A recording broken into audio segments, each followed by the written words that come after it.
Rain drizzling. A city alley in downtown Portland, Oregon. Oh. A woman slips her lunch scatters. A shadowy figure watches from behind a dumpster. What would you do if a homeless man offered you bread after you lost everything? And months later, you found his photo on the front page of Forbes? Would you run, ask questions, or fall in love with the truth? Emily Monroe was running late again. Her boots splashed through shallow puddles as she raced through downtown Portland. Hair tied messily in a loose knot, resume tucked tightly under one arm, and a warm lunch clutched in the other. She'd skipped breakfast, couldn't afford to miss this interview. Every minute mattered, so she took a shortcut. Down a narrow alley lined with trash bins, wet flyers, and old newspapers. It looked harmless, but one wrong step changed everything. Emily landed hard on the ground. Her paper bag of rice and grilled chicken exploded midair and splattered across the pavement. Emily, muttering, "Great, just perfect." She sat up, defeated, staring at the mess like she'd lost more than food. It wasn't just lunch, it was the last thing she had control over that day. Then came the voice, calm, unexpected. "Oh, S, are you hurt?" From behind a stack of cardboard, a man emerged. Tall, thin, ragged beard, tangled hair. Clearly homeless, but there was something strange about him. His posture was proud, his eyes sharp. It's too sharp for someone living on the street. Emily, cautious. "I think I'm okay," crouched, picked up the cracked food container, and handed it to her with a quiet, almost refined smile. "Nathan, there's still a little left." Emily hesitated before taking it. "Do you live here?" He gave a small nod, glancing around the alley as if considering his answer. "Nathan, 4. Now, but not for long. I'm between two paths, between who I was and who I will be." She blinked. What kind of homeless guy talks like a poet? That's when she saw a bleeding cut on his foot. Bad one, still fresh. "You're hurt." "It's nothing," he said. "I've had worse." Without thinking, Emily reached into her backpack, pulled out tissues, a small bottle of alcohol, and tape. Old habits from helping care for her grandmother. Emily softly, "This'll sting." He tried to sound tough, but winced the moment. The alcohol touched his skin. They both laughed awkwardly. Then her stomach growled, "Emily, fantastic. Lost my job, lost my lunch, and now I'm sitting in an alley patching up someone worse off than me." Nathan reaching into his coat.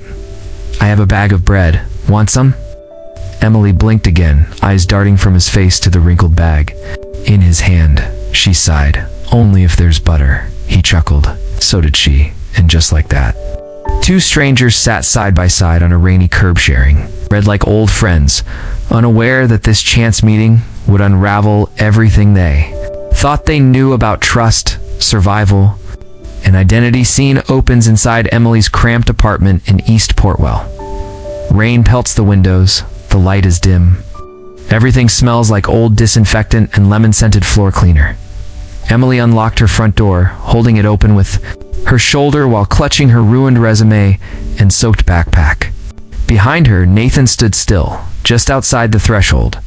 She turned. "Are you coming in, or?" Nathan blinked, eyes scanning the hallway as if it were a palace. "I just don't want to track mud on your floor." Emily gave a dry laugh. "Trust me, the floor has seen worse." He stepped inside slowly. Not hungrily, not timidly, but with the quiet reverence of someone who used to know what a home felt like. Emily closed the door behind him. "Welcome to my castle." Try to ignore the mess and the smell of bleach. Nathan walked a few steps into the small studio apartment. A bookshelf leaned against one wall, half filled with books and half with groceries. A couch with a knitted green blanket. One bedroom at the back. One heater that buzzed when it ran. A photo of a smiling old woman framed in chipped glass. He paused in front of it. "Your mother?" Emily shook her head. "Grandmother. She's at the hospital this week. I take care of her when I'm not, failing interviews and slipping in alleys." He nodded and gently touched the edge of the frame. "She reminds me of someone I used to know." Emily didn't ask who. She didn't want to pry. Not yet. She walked toward the back. Come on, I'll show you where you can sleep. Just for tonight. Just tonight, Nathan echoed, the guest. Room wasn't really a room, it was a storage nook that happened to fit a twin bed and a lamp with no bulb. Still, it was warm. It had a roof. And to Nathan, it may as well have been a 5-star suite.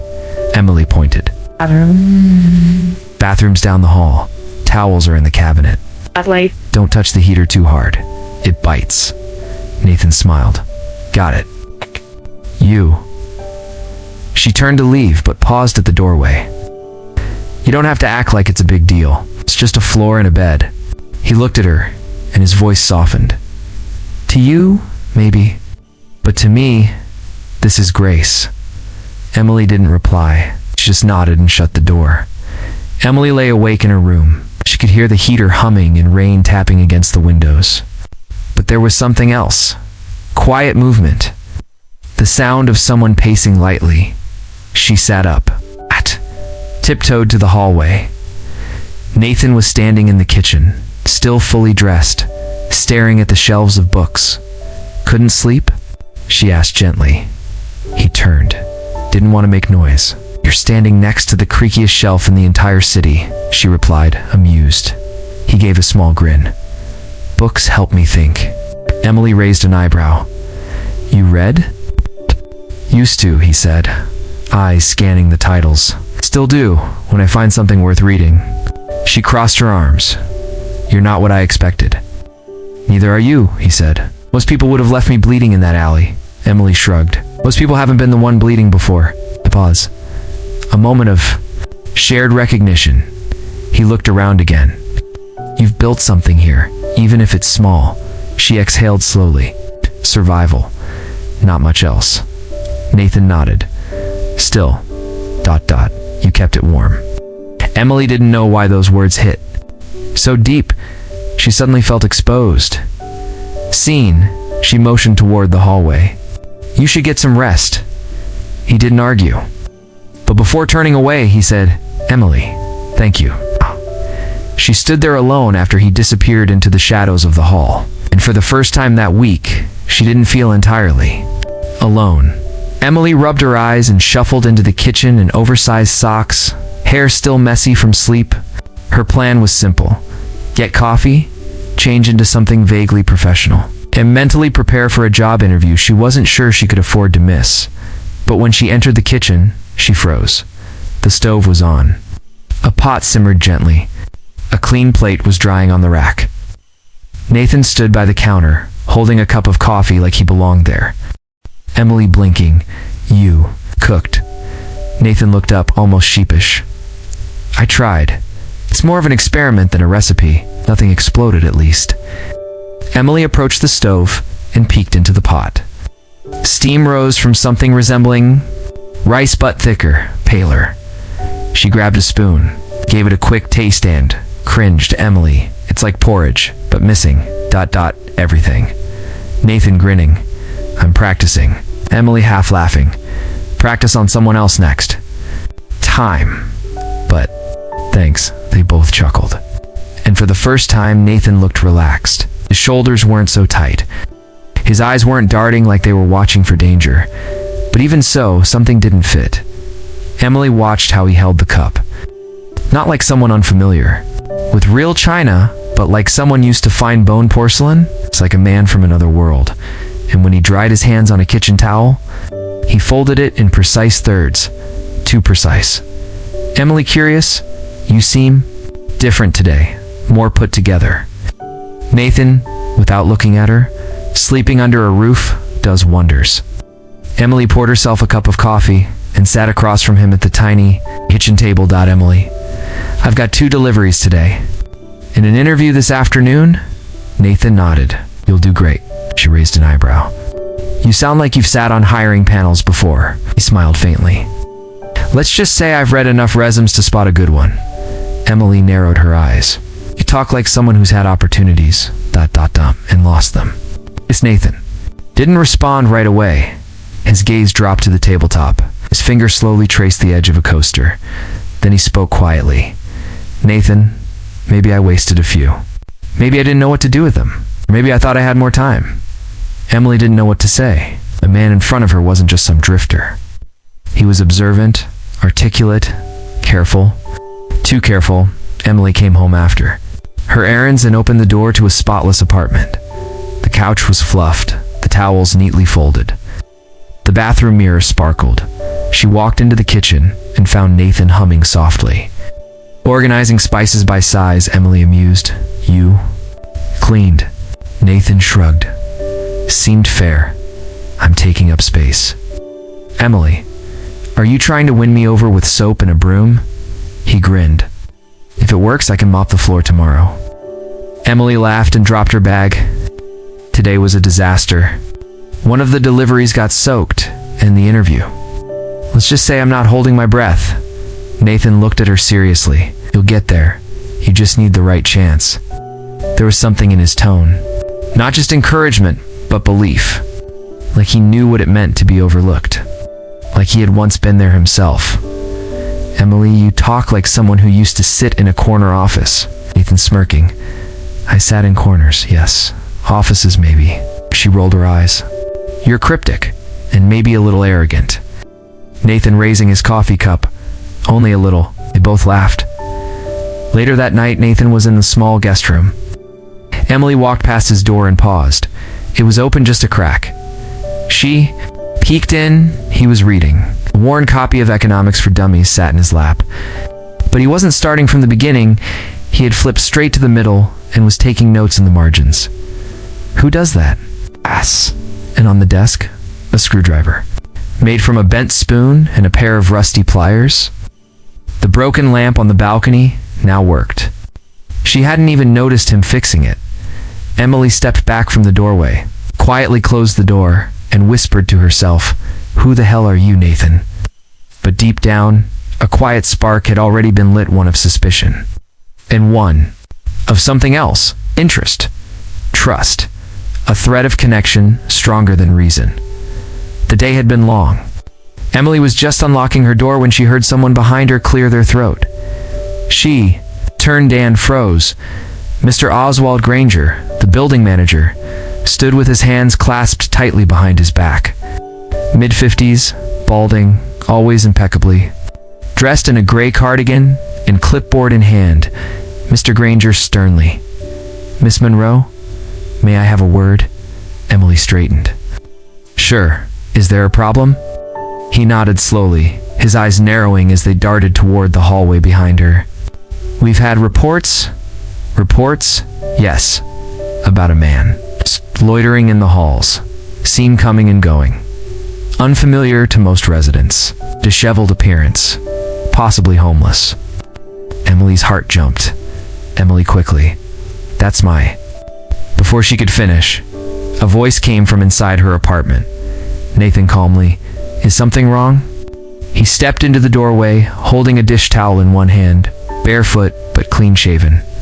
There was a steadiness in his posture, even in the way he looked at the manager, not with fear, but a strange confidence. Mr. Granger's lips thinned. You must be the man in question. Emily opened her mouth again, but Nathan beat her to it, Nathan extending his hand. I'm Nathan. Emily's cousin, visiting from out of town. I'll be staying a few days while I get on my feet. The building manager looked at his hand but hesitated before shaking it. Well, that's not mentioned in our resident registry. I arrived. Unexpectedly, Nathan replied smoothly. Didn't want to trouble her with paperwork until we knew how long I'd be here. Emily nodded quickly. It's just temporary. I'll be gone before the end of the week. Mr. Granger adjusted his glasses.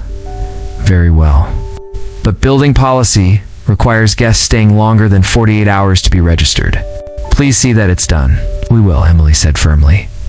Mr. Granger nodded once and turned away, disappearing down the hall with his clipboard tapping rhythmically against his leg. The moment the door closed, Emily turned to Nathan. Emily half laughing, half scolding. Cousin. Nathan grinning. It worked, didn't it? She sighed, rubbing her temples. Too well. You're way too good at improvising. And then quietly. Old habit. At Emily, watching him carefully. From what theater? His smile faded just a bit. He didn't answer. Instead, he walked back toward the kitchen. Emily sat on the couch, flipping through her old, crumpled resume. Nathan was in the small room again, reading. The apartment was quiet, but her thoughts weren't. She looked toward the closed door.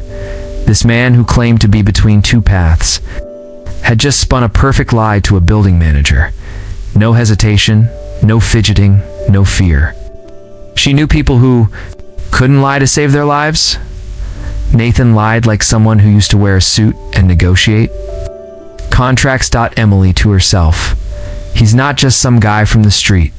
And yet, he'd cleaned her apartment, cooked her a terrible breakfast, fixed a broken lamp without being asked, helped her without ever demanding anything back. There was a puzzle here, and for the first time in years, Emily wasn't afraid of solving it. She was curious. She buttons her coat, checks her phone, stuffs her resume into a worn folder, and grabs a granola bar from the counter. Another job interview, another shot in the dark.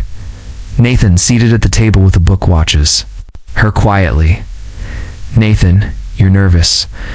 Emily, without looking at him, I'm realistic. He smiles faintly. Same thing, some days. She tosses the granola wrapper in the trash. I'll be back around 5. Try not to rewire the bathroom while I'm gone. Nathan, grinning. Only if the faucet insults me. Emily rolls her eyes and heads out. It's an email. Subject line. Next is solutions. Interview invitation. Her brow furrows. Emily to herself. I didn't apply to them. She opens the message. It's professional, kind, even enthusiastic. After reviewing your updated resume, we'd like to invite you in for a meeting this Thursday. Emily, what? Updated resume. She stares at the attachment. It's her file only. Not exactly. The formatting is better. The language tighter. There are no typos. And even her old internship sounds impressive now. She hadn't written this version. Cut. 2. Emily rushing into her apartment. Nathan is sitting on the couch, book in hand. Emily sharp. What did you do? He looks up, calm. Define did. She holds up her phone. You edited my resume. Sent it to a company I've never applied to. Without asking, Nathan sets the book down gently. You left the laptop open. The document was still on screen. I just couldn't help myself. Emily walks past him, opens her laptop, and checks the file history. Emily, you rewrote half of it. Nathan, I polished it. Your information was good, but the structure? Not so much. She glares at him. You had no right. And Nathan, genuinely remorseful. You're right. I've seen too many great people get overlooked because they undersold themselves. Emily shakes her head, pacing. I don't even know you. You show up in my life, clean my bathroom, lie to my landlord, and now you're rewriting my life like it's some pet project? Nathan stands, but keeps his voice soft. I didn't do it to control anything. I did it because you deserve a real chance. Silence. Emily breathes heavily. She doesn't know whether to scream, laugh, or thank him. Emily quietly, you should have asked. Nathan nodding. Next time I will. Her inbox holds the confirmation for the Nexus interview. She closes the laptop and stares at her reflection in the dark screen. Emily softly. Who are you, Nathan? He's in the hallway, drying dishes, humming to himself. As if none of it matters. As if helping someone rewrite their future is just another Tuesday.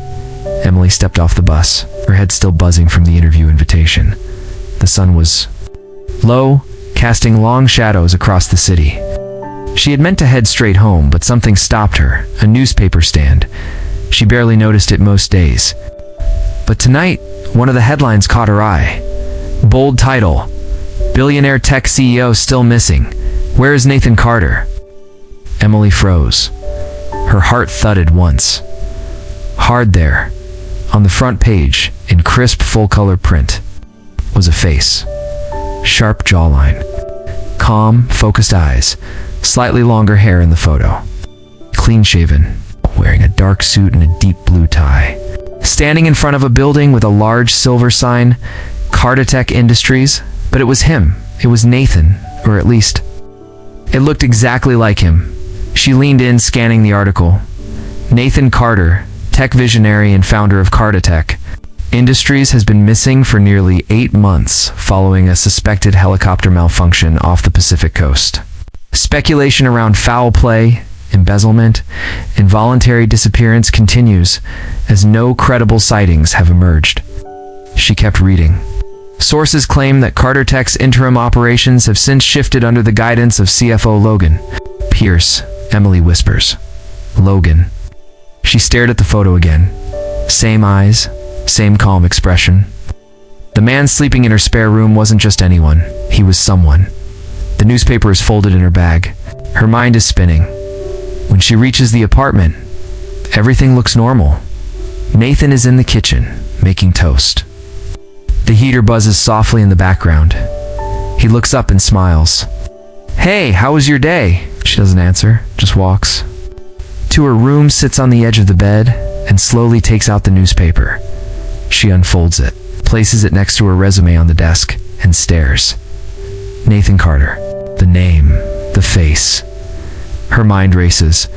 If this is true, then why is he here? What is he hiding? And why does part of me still want to believe in him? Later that night, dinner is quiet, almost too quiet. Nathan chats about the weather, mentions a strange noise the heater made. Emily nods, forces a smile. But her eyes don't meet his. He notices. He's not blind. Nathan, you seem distracted. Emily, just tired. He nods, but there's a subtle shift in his gaze. As if he's reading more than she's saying. They clear the dishes. He wipes the counters. She refills the soap dispenser. But inside, everything has changed. As Nathan walks past her toward the hallway, she watches him carefully, observing his every step, every glance. And just before she turns off the light, she whispers so softly. Even she isn't sure if he heard. Emily to herself, who are you really, Nathan Carter? The apartment is quiet, but Emily's mind isn't. She didn't sleep much. Not after seeing that article. Not after matching the name, the face, the voice. The realization had settled into her like cold water creeping under the floorboards. Nathan Carter. Missing billionaire. And now, a man making toast in her kitchen. She hears him moving around. The soft clink of dishes, a low hum under his breath. Then the door creaks open. He steps out of the guest room in a fresh t-shirt, hair damp from a shower. Holding a clean towel, he freezes when he sees her standing there. Emily. Quiet but steady. I saw your face in the paper. Nathan doesn't blink, doesn't flinch, but the silence between them suddenly feels heavy. Nathan carefully. What paper? She steps closer. Don't do that. Don't lie. Not again. Nathan sighs and leans against the wall, his shoulders tense. Emily, you're Nathan Carter. Founder of Carter Tech. Missing for 8 months. Presumed dead. A pause. He doesn't deny it. Emily, voice trembling, and instead of, I don't know, calling your lawyers or the police or the board, you show up in an alley, bleeding. And hiding. Why? He looks at her. Really looks. And something in his eyes shifts, like a weight. He's tired of carrying Nathan softly, because I lost control of everything. And when I thought I had nothing left, I found you. Emily's grip on the mug tightens. Emily, so you are him? Nathan nods. I was. At least I used to be. Emily, that's not an answer. Nathan exhales slowly. He walks to the window and looks out at the quiet street below. Nathan, there was an accident. A helicopter crash. Logan, my CFO, he told everyone I didn't survive. Told me he'd cover things, keep the company safe while I recovered in. Secret. I believed him. Emily leans against the hallway wall, disbelief painting her face. Nathan, but when I started digging, when I looked into the accounts, the shell companies, the mergers, it was too late. He'd already started pulling it apart, piece by piece. Emily softly, and instead of fighting back, you disappeared. Nathan, I thought if I vanished, no one would come looking. Could gather proof quietly, off the grid. No press, no attention, just me and the truth. She doesn't say anything for a long moment. Then, Emily, You could have told me. Nathan, barely audible. I didn't want to drag you into it. Emily. Well, too late for that. Silence. Nathan stepping closer. I'm sorry. She swallows hard. She doesn't know if she's angry, hurt, or just overwhelmed. Emily quietly. So what now? He shrugs, helpless for the first time since she met him. Nathan. Now I try to fix it. If there's still a way, Emily. And if there isn't, Nathan meeting her eyes, then at least I won't be hiding anymore. Emily looks at him long and hard, searching for something, maybe truth, maybe regret. She sets the mug down on the hallway table. Emily, get dressed. We're not done talking. She walks past him into the kitchen. Nathan stands in the hallway, watching her go.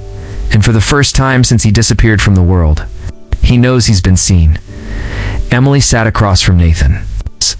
The air between them was heavier than it had ever been. Trust doesn't recover in a single morning, but something stronger than pride was stirring. Purpose. On the screen. A folder titled Logan Files sat open.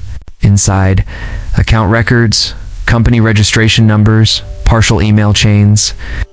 Nathan had been collecting more than just dust. Emily, how long have you had all this? Nathan, tired. Not long enough, and still not everything. What? Emily skimmed the files, her eyes narrowing at every transaction that bore. Logan's name, more worse, Nathan's own digital signature. Emily, he's using your name to sign illegal deals. Nathan nodded. Old credentials that were never deactivated. Internal backdoors. I built Cartotech too fast. I never thought someone would turn my own systems against me. Emily closed the laptop slowly. Emily, Nexus. That's the company that reached out to me. Nathan. Yeah. Logan's been funneling Cartotech funds into shell companies. Nexus is one of them. On paper, it's clean. But under the hood, it's a laundromat. She leaned back in her chair, processing. Emily, I have a job interview. There tomorrow. Nathan raised his eyebrows. Coincidence? Maybe, or maybe they're expanding fast enough to need people who don't ask questions. Nathan looked at her carefully. Nathan, if you get in, you could help me find the missing pieces. Emily gave a low, incredulous laugh. So you want me to be your inside person? Your corporate spy? Nathan smiling faintly. I wouldn't call it that. Emily, dry, what would you call it? He paused. A chance to change everything. She stood in front of the mirror, holding the same blouse she wore for failed interviews before. Only this time, something was different. This wasn't about getting a job anymore. This was about answers, about justice, about truth. She changed into the blouse, pinned her name tag over it, looked herself in the mirror, and didn't see a desperate girl anymore. She saw a woman stepping into a game, much bigger than she'd ever known. Emily, calm. I'll do it. Nathan looked up. Emily, I'll take the job if they offer. I'll keep my eyes open. Emails, meetings, anything that links Nexus back to Logan. Nathan, genuine. You don't have to do this. Emily, you already dragged me in. I might as well help blow it open. Nathan, it's dangerous. She crossed her arms, leaning against the wall. Emily, so is pretending I still don't care. He stood, walked over, slowly. Nathan, I never meant to lie to you. Emily, you did. But now, I'd rather you not disappear again. They stood inches apart, words unspoken hanging in the air. She reached into her bag, pulled out the newspaper clipping, and laid it flat on the table. Emily, this is who the world thinks you are. But the man who cleaned my sink, fixed my heater, and made awful rice porridge, he's the one I'm choosing to help. Nathan looked down at the photo of his former self. He barely recognized the man in the suit. Nathan softly, then maybe. It's time I become someone better than both. Emily stood outside the sleek glass doors of Nexus Solutions. The building was quiet, clinical, too polished for a startup with humble roots. The name badge they had mailed her the night before hung around her neck. Emily to herself. Just a temp job. Smile. Blend in. But she wasn't here to work. She was here to see what was being hidden behind the clean desks, the perfect lobbies, and the glass-walled conference rooms. A cheerful woman with bright lipstick and a too-wide smile handed out company handbooks. HR lady. We're a fast-growing tech logistics firm. Agile, innovative, transparent. Emily bit her tongue. Transparent. Sure, if you like laundering funds through shell companies in the Caymans as they toured the office. Emily kept mental notes. Server rooms on floor 3. CFO's office always. Locked. Staff restricted from using USB drives. Cameras in all hallways, except near the back records archive. She didn't act suspicious. Just curious enough to learn, Nathan sat with a small portable hard drive, clicking through lines of code, his brows furrowed. Old transaction logs, timestamps, partial transfers. He looked up as Emily entered. Emily, Nexus is too clean. Like deliberately clean. Nathan, cleansing data. Emily. Or hiding it behind shiny software and internal firewalls. She dropped a flash drive on the table. Emily. I mirrored the employee directory and permissions tree from there. Internal site. You've got yourself a blueprint.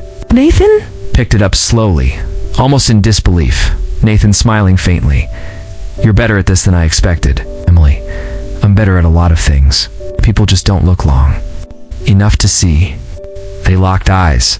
And in that moment, they weren't just a runaway CEO and a waitress with ambition. They were two halves of a plan. It's just beginning to take shape. Nathan stepped into a quiet, shared office space, fur bones full of startup energy. In the buzz of low-level coders and coffee machines, a man in his 40s sat near the back, typing away, headphones on. Owen Blake. Nathan approached slowly. Nathan, you still drinking sugar-free hazelnut? Owen looked up sharply, then grinned. Carter, I thought you were dead. Nathan, I was. Sort of. They shook hands like brothers. Owen, what's the job? Nathan pulled out a stack of encrypted files. Nathan, I need a shadow server. Backdoor access to Nexus. No alerts. I want to collect every file they've tried to erase since February. Owen.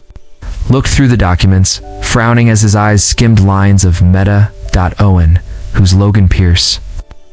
Nathan quietly, someone I trusted, who sold me out. Owen, then let's bury him. Her phone buzzed with an automated IT request approval. She'd gained access to archive schedules. A smile crept across her face. They were in. The ceiling glowed with hundreds of tiny chandeliers.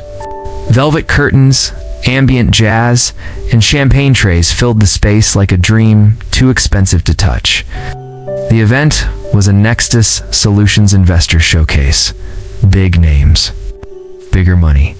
Emily had barely slept the night before. Her job today. A temp. Caterer. Gray apron, black shoes, red lipstick, and the silence of invisibility. No one notices the servers, which made it the perfect place to watch coordinator snapping Monroe.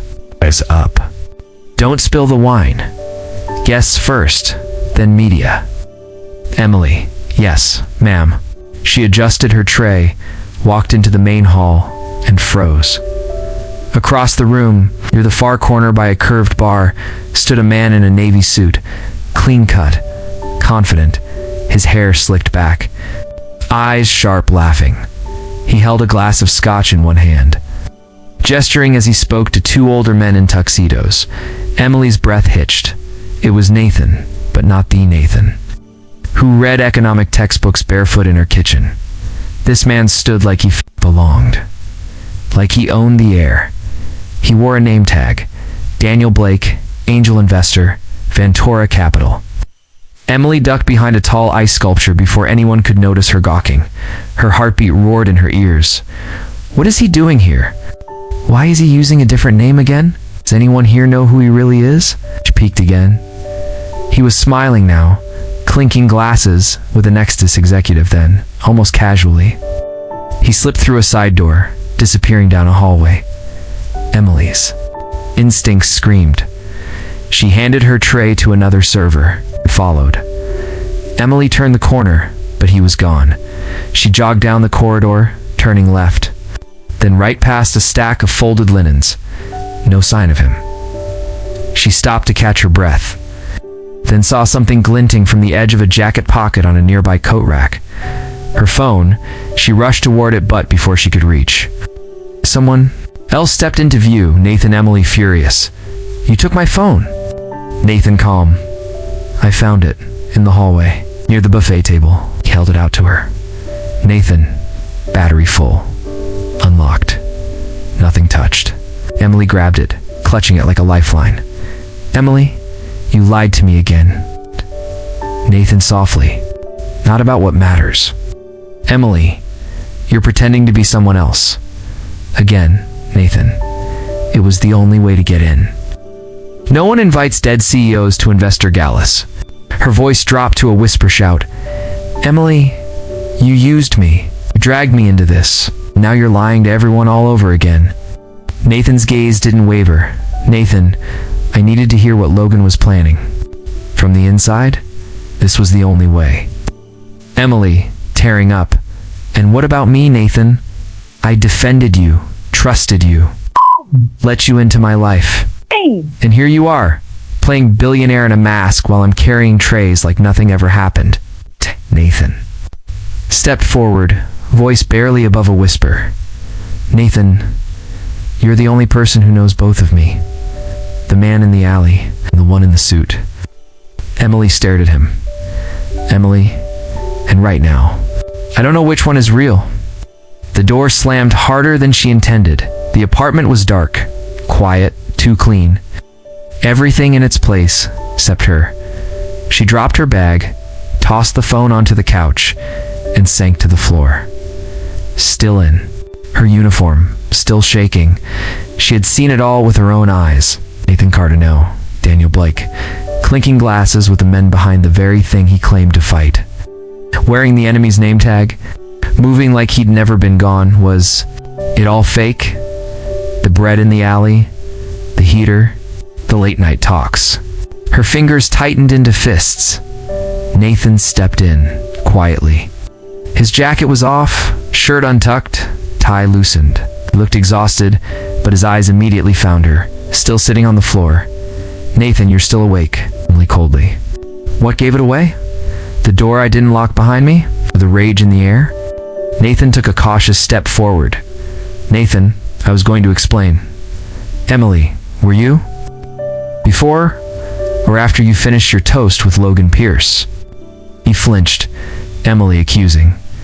"You stood there laughing with them, like you belonged. Like none of this mattered." Nathan sighed and leaned against the kitchen counter. "Nathan, every smile tonight was a calculated risk. Every handshake an opportunity to find out what they're hiding." "Emily, you still don't get it, do you?" She stood up, eyes fierce. "Emily, I wasn't angry that you went. I was angry that you didn't tell me again." Again, Nathan, guilty. "I didn't want to drag you back into this mess." Emily, tears rising. "You didn't drag me in, Nathan. I walked in. But now I don't know who I walked in for." A long silence. He took a step closer. She didn't back away. "Nathan, I know I lied. I know I disappeared. But I never stopped protecting you." "Emily, from what? The truth?" Nathan. "From becoming part of something that could ruin you?" Emily, voice breaking. "You already did that the moment you rewrote my resume. The moment you handed me a bag of bread in an alley like some poetic mystery man." She turned away. Nathan stood still, then gently set something on the coffee table. Her phone. "Nathan, here. It's yours." "I didn't open it.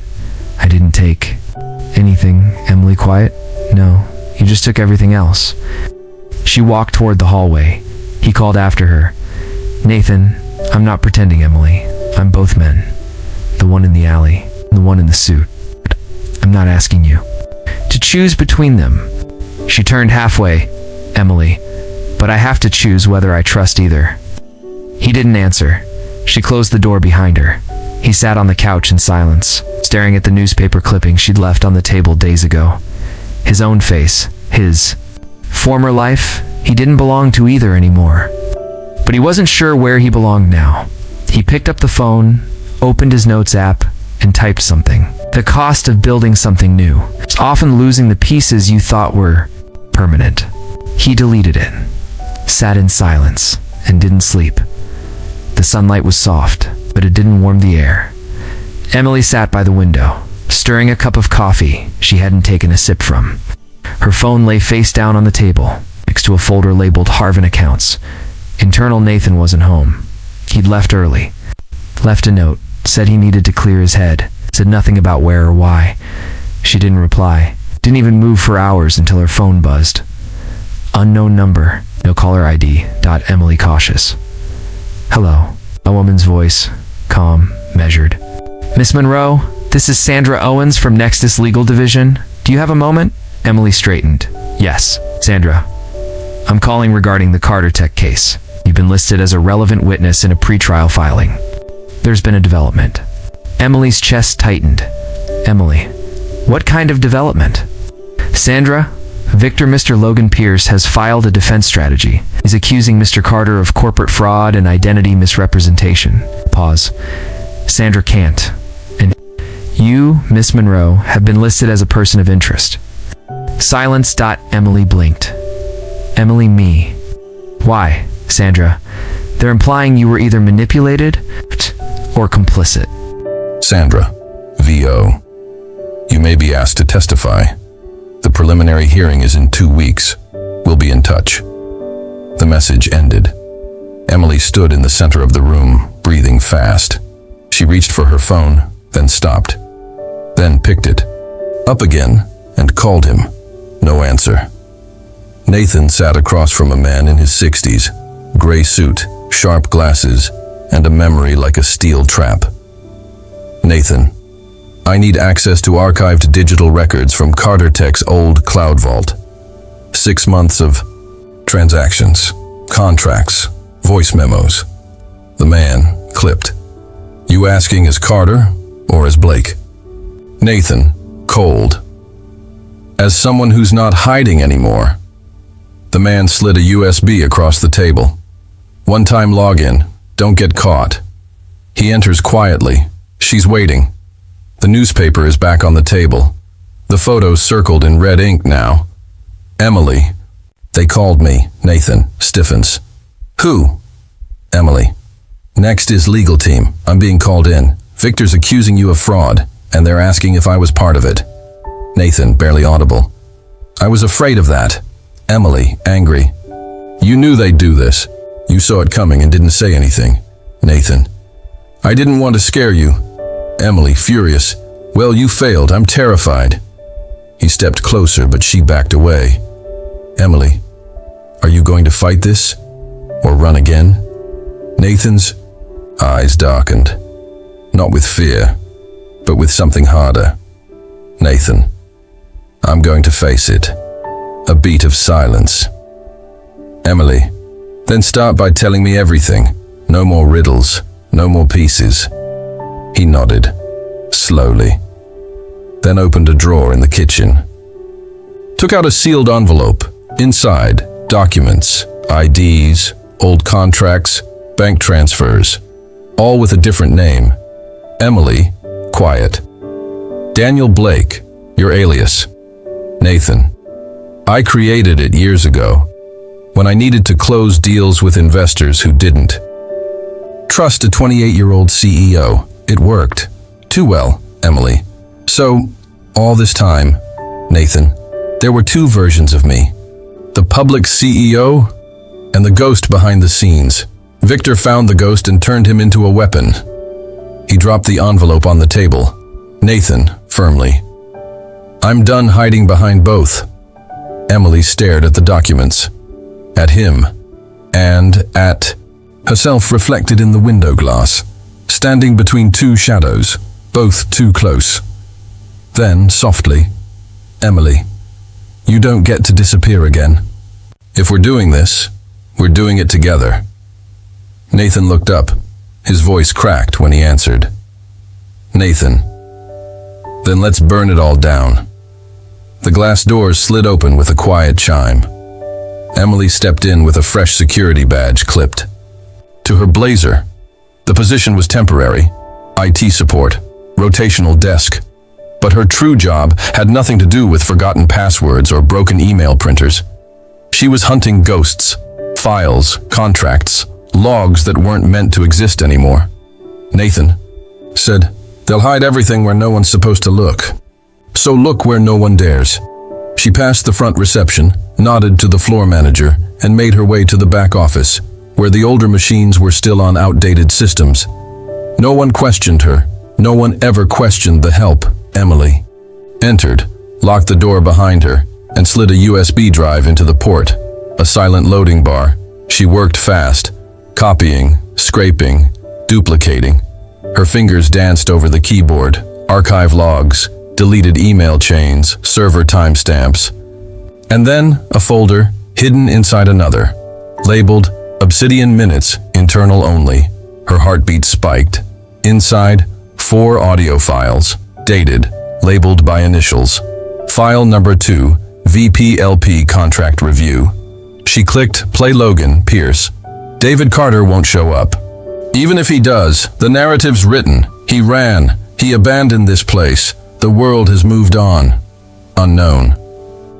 Executive. And the shell companies? Logan, laughing. They're cleaner than your mother's china cabinet.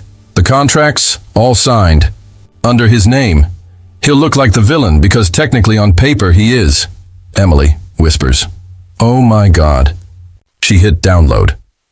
A second folder popped up. Internal asset transfers. One name repeatedly appeared as the receiver. Ventura Capital. Nathan's alias. They were building the perfect frame-up. And Nathan wasn't just being erased. He was being replaced. She copied everything to a hidden folder labeled Pineapple, encrypted it, and pulled the drive out. She exhaled shakily, wiped the keyboard clean with a cloth, and reset the desktop. Back to normal, as if she'd never been there. Emily handed the USB to Nathan. He took it as if it were gold. Emily, they think you're already gone, that you won't fight back. Nathan, eyes narrowed. Then they've forgotten who built Carter Tech. He plugged it into the system. Owen, seated beside him with a second laptop, began cross-referencing voice prints and digital fingerprints. Owen, grimly. This is the mother load. Voice, accounts, routes, contract structuring. Everything Logan needs to go to prison. And everything we need to survive the firestorm. Nathan looked at Emily. Nathan, you just became the most dangerous person in this story. She looked back, steady. Emily, I've been underestimated. My whole life. Let's use that. Gold lettering gleamed on glass doors. Strategic Merger Summit, Carter Tech and Ventura Capital. Inside the private hall, executives gathered around a glossy oval table. Polished suits, champagne flutes, controlled smiles. At the head of the room stood Logan Pierce, tall, calm, with that rehearsed arrogance of someone who thought the game was already won. Logan, to the room.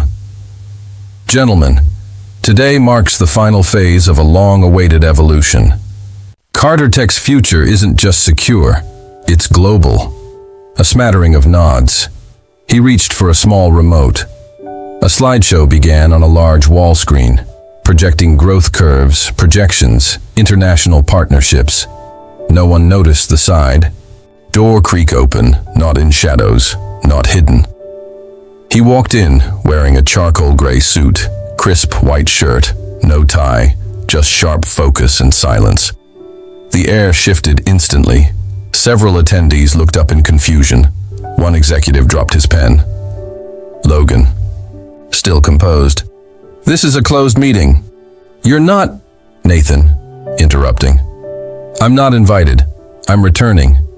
He walked to the end of the table and set down a manila folder, face unreadable. Nathan Carter, founder, former CEO of Carter Tech. Logan chuckled. You're insane. Nathan, steady. No, I'm done being invisible. He nodded toward the AV assistant. The assistant glanced at Emily, dressed in staff black near the tech panel, who gave the slightest nod. She pressed a button. Logan's voice. David Carter won't show up. Even if he does, the narrative's written. He ran. He abandoned this place. The world has moved on. Another voice. And the shell companies? Logan, laughing. Cleaner than your mother's china cabinet. The contracts? All signed under his name. He'll look like the villain, because technically, on paper, he is. Room. Dead silence. One of the Vantora reps turned pale. Another whispered to a colleague. Logan's mask cracked for the first time. Logan. Snapping. This is edited, fabricated. Nathan. No. It's forensic tracked, authenticated, and time-stamped.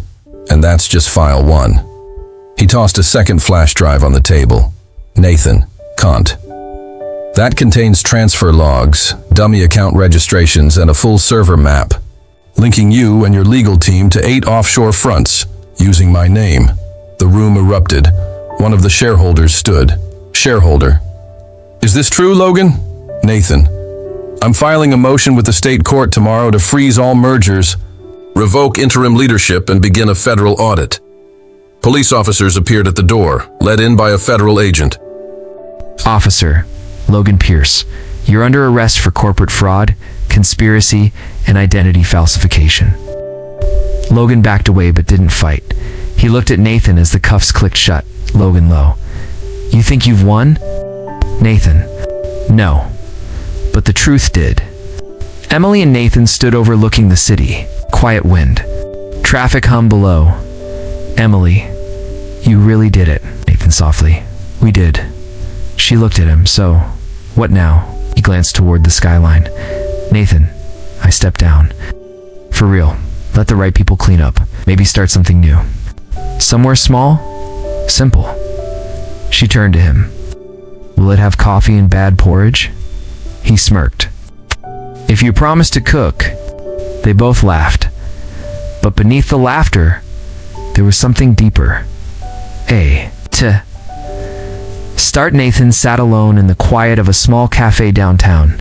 Not the Dentino cafe he used to talk about, but a place that reminded him of it. The TV in the corner looped. The headline for the 3rd time that hour, CEO who disappeared, reclaims company. Supposes massive corporate conspiracy. Beneath the headline was his photo. Again, this time not blurry. Not missing, but triumphant. Nathan Vio. They call it redemption, but redemption tastes like burnt coffee when you've lost everything else. She stood at the kitchen counter, staring at a note Nathan had left, gone to settle. Final filings with the board. Back before dinner. But he hadn't come home the night before. Again, and the silence between them was louder than ever. Nathan faced a long line of shareholders and advisors. He didn't flinch. Nathan, I won't. Return as CEO. I'll assist in transition, but I don't belong behind that desk anymore. Someone objected. Another tried to nominate him on the spot. He raised a hand. Firm. Quiet. Final. Nathan can't. You don't rebuild trust by reclaiming thrones. You do it by walking away from them. She's there at the table, reading. She doesn't look. Up. Emily, you missed dinner again. Nathan gently.